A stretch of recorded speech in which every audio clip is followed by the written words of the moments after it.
So good evening, everybody. We're going to go ahead and get our class started. Several of y'all have typed in messages that you're here watching the class.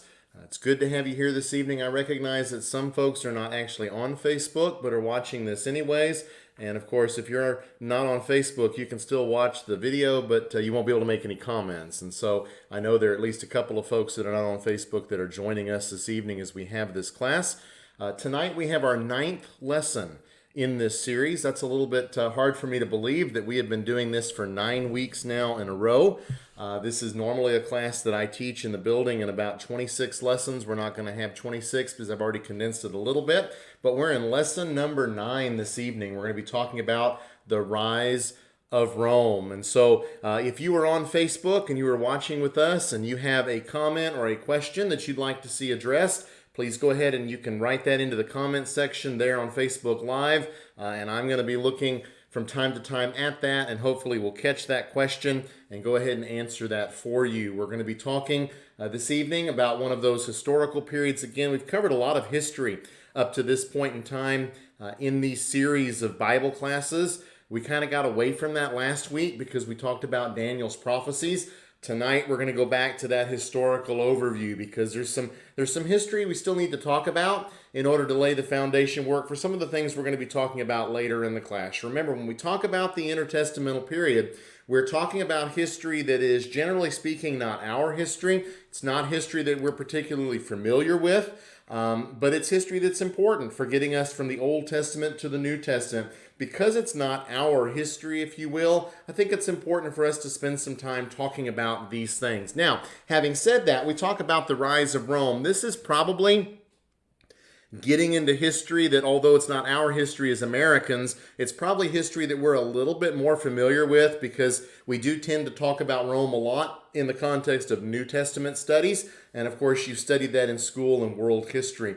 That's what we're going to be doing this evening. It's going to be an overview. There's a lot of material in looking at this. I took an entire semester in college just on the Roman Empire, and so there's a lot of material that we just can't go into this evening. We're going to try to get an overview, though, that will help us kind of round out some of these historical questions that get us to the New Testament period. So let's go ahead and get right into this, talking about the rise of Rome. And I start off by talking about the villages on the Tiber. If you saw what I posted earlier to kind of get people interested in this evening, the question is, how is it possible that what started out as just a collection of villages on this river in Italy was able to eventually rule the then known world, or the Mediterranean world, and even beyond the Mediterranean world? At their height, Rome controlled all the way to the border of Scotland. So how is it possible? What is it about the Romans that made that possible so that these villages that started out were able to expand and rule all of the Mediterranean, points east, points north as well? We're going to talk about that this evening, at least to the point to get us to the New Testament period. So as we talk about the early history of Rome, one thing that we need to understand is that the early history of Rome really is shrouded in mystery and legend. It's one of those kinds of things where we know Rome was there, we know the people eventually established an empire, but how all that got started is pretty unclear. And so there's a lot of legendary things that go along with that. So for example, from a legendary standpoint, the city of Rome was supposedly founded in 753 BC by two twin brothers. One's name was Romulus. He's the one, his name gave Rome its name, and Remus. And you may remember that the legend goes that these two twins were nursed by a female wolf. That's a pretty important icon in Roman history. We're going to see that in just a little while. But supposedly Romulus and Remus founded the city, and then you end up with Romulus being the important one. Remus, they have a falling out, and if I remember correctly, Romulus is supposed to have killed Remus, and the name of Rome takes its name from him. But it goes back to 753 BC. Now, beyond the legend, what's interesting about this is that from a historical standpoint, archaeologically speaking, that fits very well with the period when Roman history really begins, because historically, the city did grow from settlements that were located around a ford on the Tiber River sometime between the 8th and 10th centuries BC. So this Roman legend about 753 BC being the founding of the city probably squares pretty well with what we know from the historical and archaeological record. So the city of Rome itself, as we talk about these people, Rome was founded by a Latin tribe. We talk about the Latins. They were a tribe that lived in this part of Italy. We think about Latin from a lot of other things. We think about the language and, of course, languages that are derived from that. But originally, it's referring to this tribe that is living there in that part of Italy.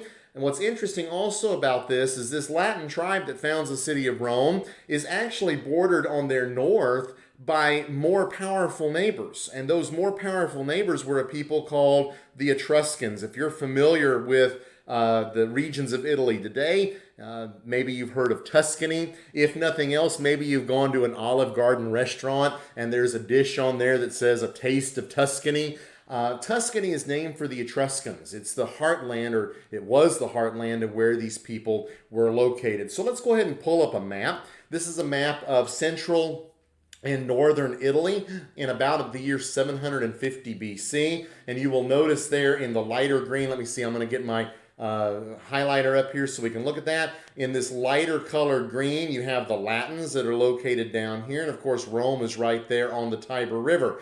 The Etruscans live directly north of that. This is this darker green area. And these folks were much more powerful than the Latins, at least at the beginning, in the Latin tribes. You might also note that there's some other tribes that are located in Italy as well. So it's not that all the people on the Italian peninsula were one people. There were various tribes that were living there, but the Etruscans were at this time probably the strongest tribe on, or the strongest people on the Italian peninsula. And so it's really fascinating to me, at any rate, that the Latin tribes are able to actually conquer the Etruscans. These villages on the Tiber River are able to do that, and in fact eventually envelop their entire territory and expand even beyond. Let's look at a couple of pictures, because we talk about the Etruscans, just some things I want to note about them.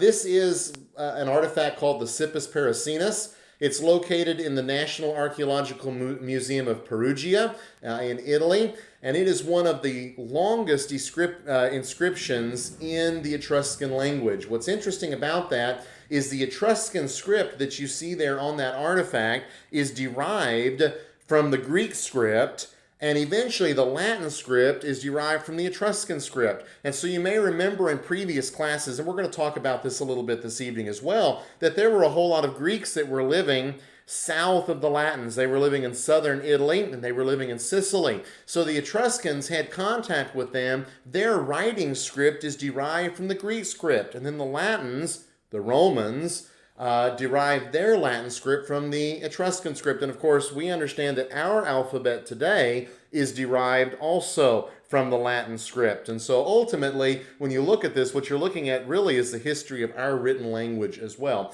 So this is the longest existing inscription in the Etruscan language. The Etruscans left some artifacts, but what the Etruscans are most famous for are their cemeteries. And so they left a great deal of cemetery architecture, and a lot of what we know about them is based on their burial customs. And so, for example, we have here an Etruscan tomb. This is from a place in Italy, in Tuscany. It's called the Populonia necropolis. Ivana and I, years ago, had the opportunity to visit here. We visited there with our children. Our children were all very small. They don't remember that. But this is just one little part of a very large cemetery with lots of burials similar to this. And so we know something about the Etruscans from their cemeteries, from how they were burying their dead. We also know something about them because of the elaborate nature of how they buried their dead. So this is a sarcophagus of an Etruscan noblewoman that dates to about 150 to 140 BC. Very elaborate artwork. Again, most of what we know about these people, we know because of how they dealt with their dead. So I promised you that we would show a little bit about that female wolf who's nursing Romulus and Remus. Our next photograph is a Roman silver didrachum. It's a coin. It dates from 269 to 266 BC. And on the coin, there's a depiction of Romulus and Remus being nursed by that she-wolf, by that female wolf. So this was a part of the legendary nature of their history, and they depict it on their coins. They depicted it here on this coin that comes from well before the time of Christ. And by the way, if you travel in Italy, you see some of the sites there, you'll see this kind of icon as well, some kind of a statue of a female wolf nursing these two boys. It's kind of iconic for the history of Rome and for the history of these folks. All right, let's pull up another photograph, or a map, I guess I should say. This map depicts the seven hills, or shows us the seven hills of Rome. The map itself shows Rome as it existed from about the 7th to the 4th century before Christ. And I might just point out here, there really are 7 hills. You can count them if you will. So for example, we have the Aventine Hill, the Caelian Hill, the Esquiline Hill, the Viminal, I guess I'm reading that right, Viminal Hill, the Quirinal Hill, and then significantly we have down here the Capitoline Hill and the Palatine Hill. This was the heart of original Roman settlement, and so you have things that are built here later like the temple to Jupiter, the temple to Fortuna. There's a bridge there as well, and what you also notice around the city is the Servian Wall that was built to protect the city in its early days. So Rome was a city that was built on 7 hills. If you study the book of Revelation, if you're taking the Revelation class with me right now, I want you to remember that Rome was built on 7 hills. All right, let's look at another photograph here. This is from the Palatine Hill. These are excavations, and these particular excavations actually are the remains of huts that date to the 8th and 9th centuries BC. So remember that legend that Rome was established in 753? That accords very well with the archaeological record, that this really is about the time that Rome is being established and rising. And of course, then they're going to rise in power. Let's talk a little bit now about the stages of Roman government. Because Rome was not always an empire as we think about it. We think about it as an empire in the New Testament. Rome had not always been an empire. In fact, Rome starts out as a kingdom. And so the dates of the Roman kingdom are 753, that traditional date of the founding of the city, all the way to 509 BC. So that's roughly 150 years that the kingdom, that Rome exists as a kingdom. There were 7 kings during this period, and probably there may be some legendary nature to that, but probably we're dealing with the names of men who actually ruled in Rome. So 7 kings over the period of about 150 years. Then in 509 BC all the way to 27 BC, we have the period of the Roman Republic. So the kingdom is done away with. A republic is established. In the Roman Republic, there are representative assemblies and there are elected magistrates. And there's also a constitution. So the Roman Republic is going to last nearly 500 years, and during that period of time, it really exists as a republic with a certain amount of democracy. Now, it's not democracy like we enjoy today in the United States. It's democracy of a form that would have existed in the ancient world, but nevertheless, it's a republic, not a kingdom. That's the second stage of Roman government. Now, I will also point out as we look at this, that the Roman Republic, most of the expansion, as a matter of fact, all of the expansion we're going to talk about tonight is going to be taking place either under the kingdom or under the Roman Republic. After the Roman Republic, starting in 27 BC, we have the Roman Empire. It's established in 27 BC. The first emperor of Rome is not Julius Caesar. The first emperor of Rome is Augustus, and he establishes the empire in 27 BC. Once the empire is established, it's going to exist as an empire under emperors who will maintain some semblance of republican government, but clearly what's going on is that the emperor is in control of the government. The empire ends in 476 AD in the West. Later on in Roman history and the Roman Empire, the empire is going to divide into 2. There's the Western Empire, there's the Eastern Empire. The Western Empire falls in 476 AD. The Eastern Empire, though, is going to exist all the way to 1453 AD. We remember in 1492, Columbus sailed the ocean blue and discovered America. The Roman Empire in the East had existed up until about 50 years before Columbus makes that voyage. Republican forms, as I indicated, remained. The forms remained. So there's a Senate, there are senators, but the power at this point in time is held by the emperor, who was not democratically elected. He's just going to rule, generally speaking, by force. And so we think about some of the emperors that we know from the New Testament. We think about Nero. We think about others like him, Claudius. These are men who exercised power as emperor. Sometimes they were benevolent. Many times they were not. So those are the three periods: Roman kingdom, the Roman Republic, then the Roman Empire. Let's talk then some about Roman expansion, because this really gets us to what we're talking about in the class this evening, because we have this empire or this kingdom and then a republic in Italy. And they start out with these villages on the Tiber. They expand in Italy and then they continue on, and eventually they control the entire Mediterranean. So let's talk about that a little bit. Actually, most of what we're going to talk about tonight is going to be about that. Their expansion started off gradually. There was a gradual expansion of power and influence on the Italian peninsula by subduing or absorbing several peoples, the first of which were the Etruscans, or at least the first in order that we're going to talk about. They absorbed the Etruscans. These people, to remember, are centered north of Rome. They're a very powerful enemy. So Rome has an interest in making sure that this powerful people to the north is not going to be a threat to them.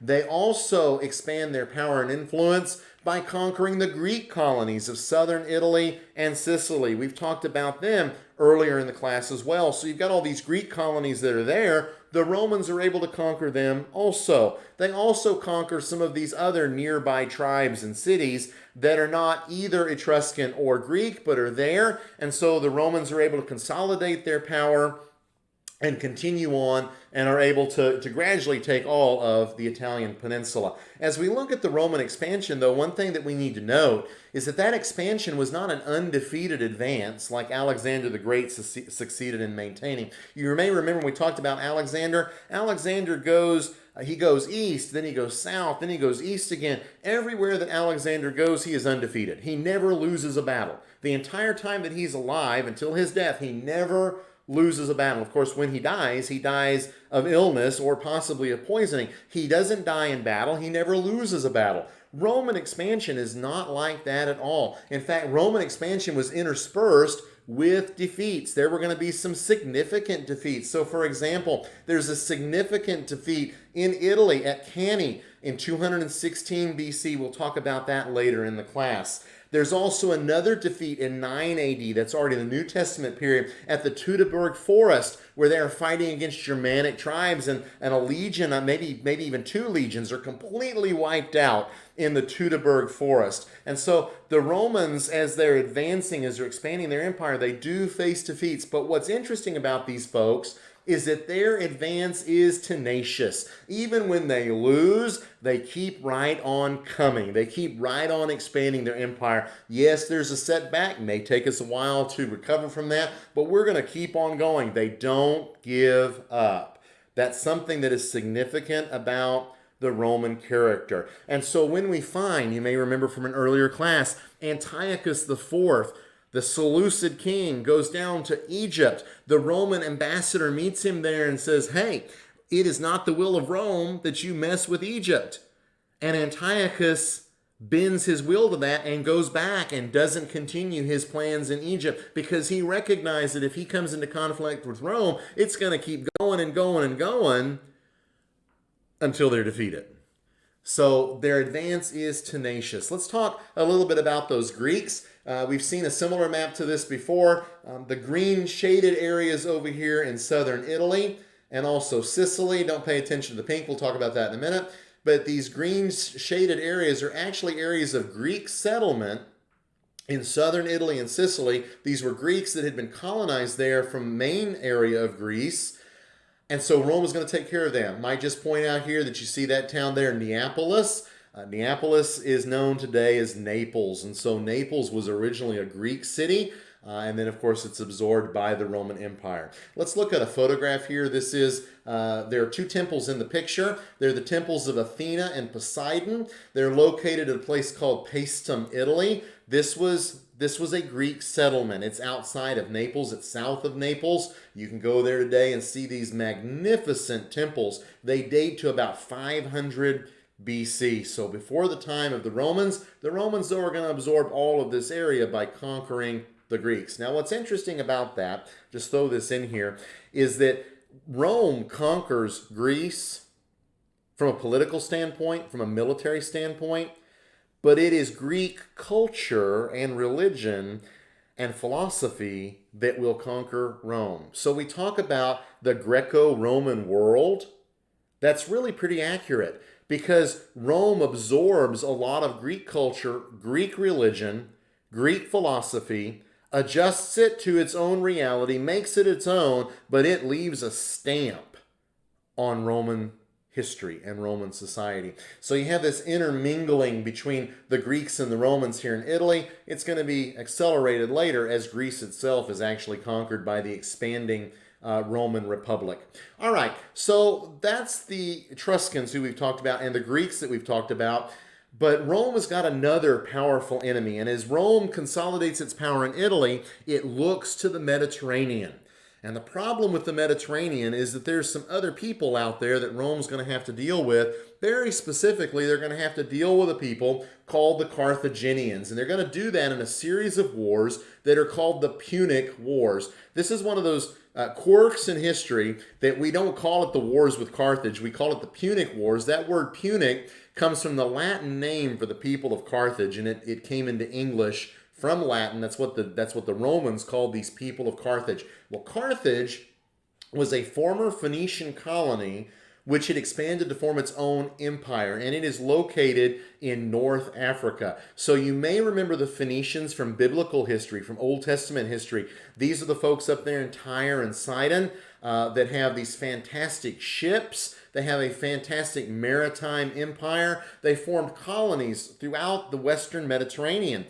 Among those colonies was Carthage. Carthage then expands and becomes its own empire in its own right, and they're going to be competition as Rome begins to try to expand. The Carthaginians are actually in control of much of the Western Mediterranean when Rome turns its sights to lands in that direction. And so these Carthaginians stand in the way of Roman expansion in that area. Let's go ahead and pull up a map. That little map of the Greek colonists was an excerpt or just a zoom in a part of this map. I want to show now where the Carthaginians are. We know Phoenicia from Old Testament history. They're over here just north of Judea in the eastern Mediterranean. The Carthaginians, Carthage is located here. I believe that's in modern Tunisia.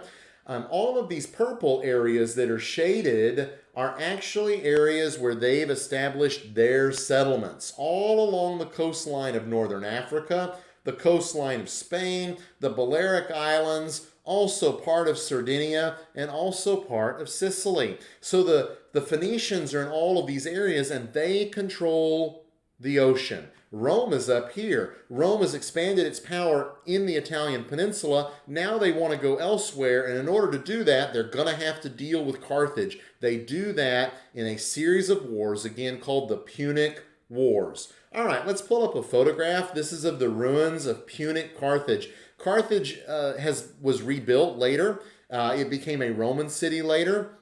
It existed through the centuries. You can see in the photograph all the modern houses and buildings back there. So there's still people living there. These are actually ruins in this photograph of Punic Carthage. So Carthage that dates to the period of the Punic Wars. Something else that's interesting about these folks that I just want to note, it has a bearing on Old Testament history as well. These are photographs from the Tophet of Carthage. A Tophet was a place of child sacrifice. Part of Phoenician and Canaanite religion involved child sacrifice. And we read about that in the Old Testament. The Phoenicians, remember, lived just north of ancient Israel, and they influenced Canaanite religion. And we even see in the Old Testament that Jews are practicing at times child sacrifice. to the disgust of God. But we see that it's coming from this culture. And so archaeologists have found these Tophets in various places that were settled by these people. And by the way, I just might point out here that the Romans noted the practice of child sacrifice among the Carthaginians, and it was something they hated as well. So let's talk then, go back to the Punic Wars. There are 3 wars that are fought between Carthage and Rome. The first war starts in 264, goes to 241 BC. That is a war that lasts 23 years. That's a long time for these 2 powers to be at war. The result of that war was a Roman victory. Carthage is forced to renounce all claims to territories in Sicily. Let me pull up a map that kind of depicts that first Punic War. So the green there shows the extent of the Carthaginian Empire. That green shade there marks the border off. As a result of this war, Rome is able to pick up Sicily and some other areas as well. So a 23-year war, Rome expands their territory, expands their empire to control now all of Sicily. Then there's a period of peace. Period of peace then lasts until 218, when we have the Second Punic War. 218, the war starts, it goes all the way to 201. So this war is going to last 17 years. Among the things that are significant about the Second Punic War is that Hannibal, who's a Carthaginian, invades Italy from the north with an army including 37 war elephants. This was something that the Romans absolutely did not expect. When you talk about invading Italy from the north, you may remember that the geography of Italy is that the entire northern part of the country are the Alps. Hannibal is going to cross the Alps with his army, including 37 war elephants, to come down into the Italian peninsula and wage war against the Romans. Well, the Romans are defeated at a place called Cannae. We talked about that briefly a little while ago in 216 BC. So very early on, 2 years into the war. Rome's army is virtually wiped out. The Roman army that goes out to meet the Carthaginians had about 86,400 men. 48,200 of them are killed in battle, and another 19,300 are captured. Well, you might look at a defeat like that one in 216 BC, and you might say, well, Hannibal's marching all over the Italian peninsula. The Romans have been defeated. Surely that's the end of the war. Note the dates. The battle takes place in 216 BC. The war doesn't end for another 15 years. And in fact, it ends when the Romans defeat the Carthaginians at Zama and gain control of Spain. And that happens in 202 BC. So the Romans just keep on keeping on. They are tenacious. They are not going to lay down and be defeated. They just come back even after the destruction of their army. They come back and are able to field an army again that then defeats the Carthaginians there at Zama. Let's pull up another map, show some events of the Second Punic War. I want to just focus in here on what Hannibal is doing. Hannibal is marked on the map in this dark green. So he starts out in Spain. He goes north with his army. They cross the Alps way up here. Okay, this is all very mountainous area. He crosses the Alps. Once he's into Italy, Italy is mountainous as well, but it's not mountainous like the Alps. Once he crosses over, he defeats the Romans in a series of battles, is able to come down here, defeats the Romans again at Cannae. That was that battle we talked about in 216. So many Romans died. And at that point in time, Hannibal's just able to march his army all over Italy and just ravages the countryside. And the Romans are pretty powerless to do much about it. But again, the Romans come back and eventually defeat the Carthaginians in 202 BC. At Zama, which is, they gain control of Spain, but Zama is located actually out here in northern Africa. All right. Well, we would look at that and we would say, well, that's surely got to be the end, surely not more. No, there's going to be yet another war. The Third Punic War is fought starting in 149, goes all the way to 146. Carthage violates the terms of its peace treaty. This is some 50 years after the end of the Second War. They violate the terms of their peace treaty and begins to rebuild its military. 2 Roman armies invade North Africa. Carthage itself is captured and destroyed. The survivors are sold into slavery, supposedly. The site of ancient Carthage is sown with salt so that it won't be able to be resettled, so they won't be able to grow crops there. That's probably legendary because the city is rebuilt. Carthaginian territory becomes the Roman province of Africa. So in 146, at the end of this last Punic War, that's it. The Carthaginians are destroyed. Rome absorbs all of what had been their territory. And of course, their territory is predominantly the Western Mediterranean. So Rome has cleared things out in this direction. There's a famous story in history that's told about this period. There was a Roman senator whose name was Cato, and Cato had apparently visited Carthage and had seen how wealthy Carthage was. And when he goes back to Rome, was he speaking in the Senate, it didn't matter what they were talking about. They might have been talking about taxes or slavery or whatever. At the end of every one of his speeches, Cato would say, Carthage must be destroyed.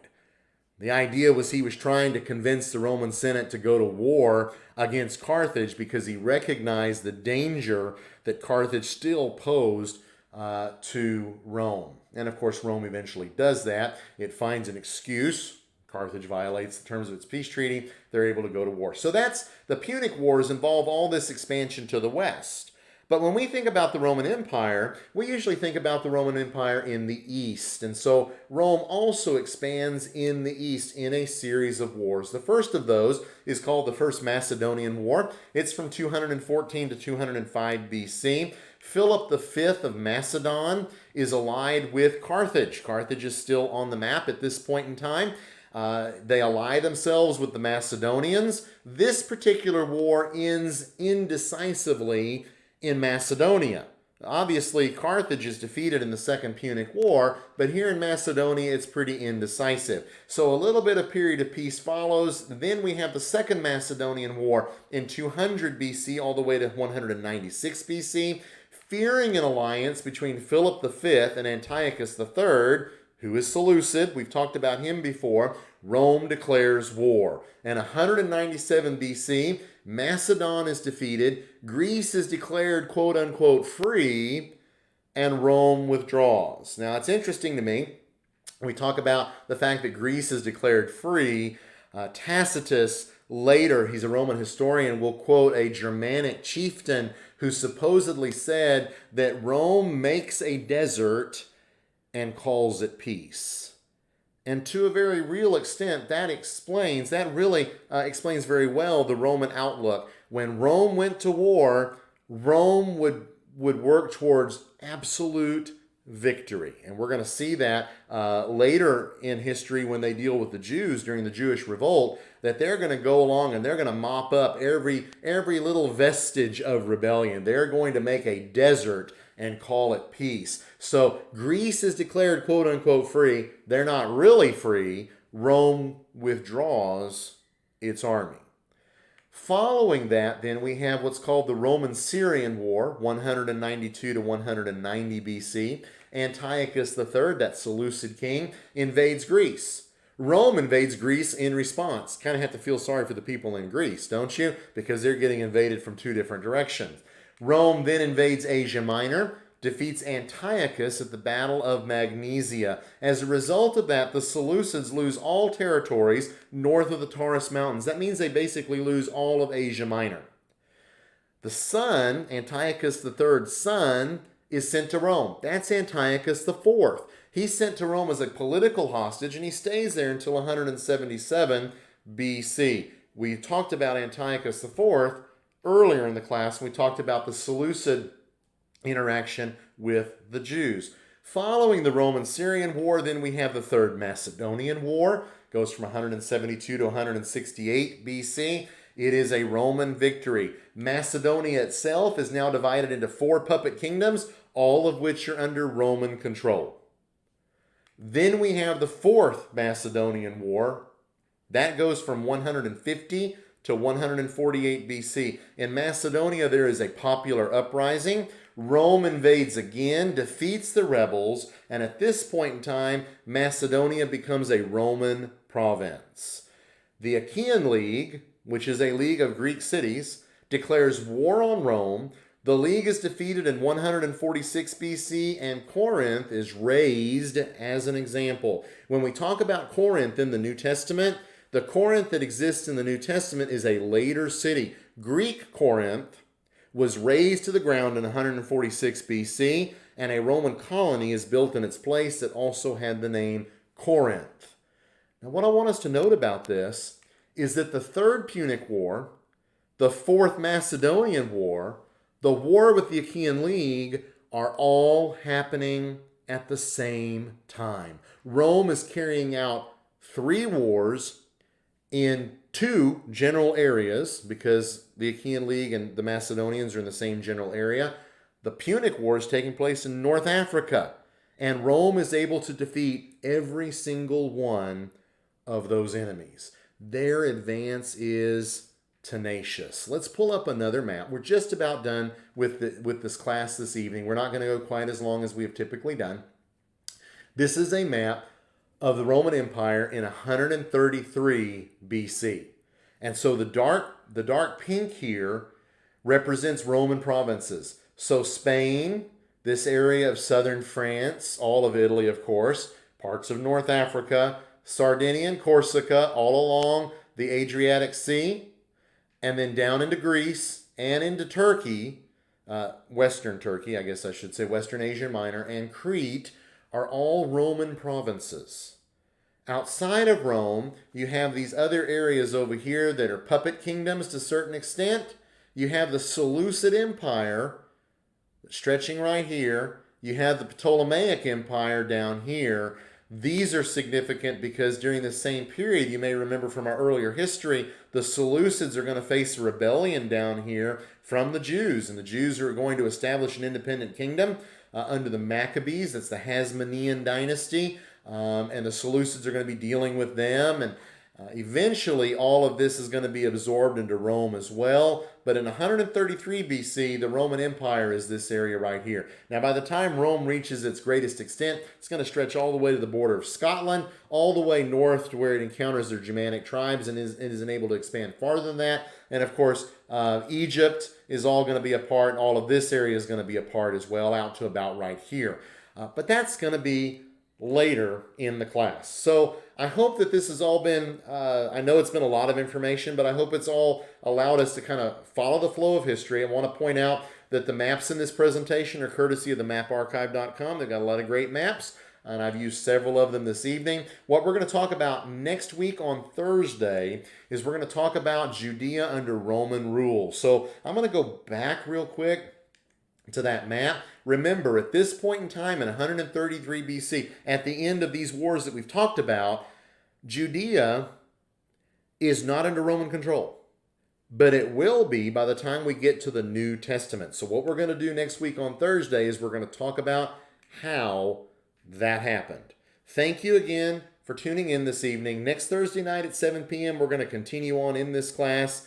I appreciate y'all being with me this evening. If you have any questions that you didn't get to write during the class, send those to me in a message, and I'll be happy to try to answer those either personally or next week when we have the class. I hope that all of y'all will have a good rest of your evening. I hope that you'll stay safe and stay well, and I look forward to seeing you again soon.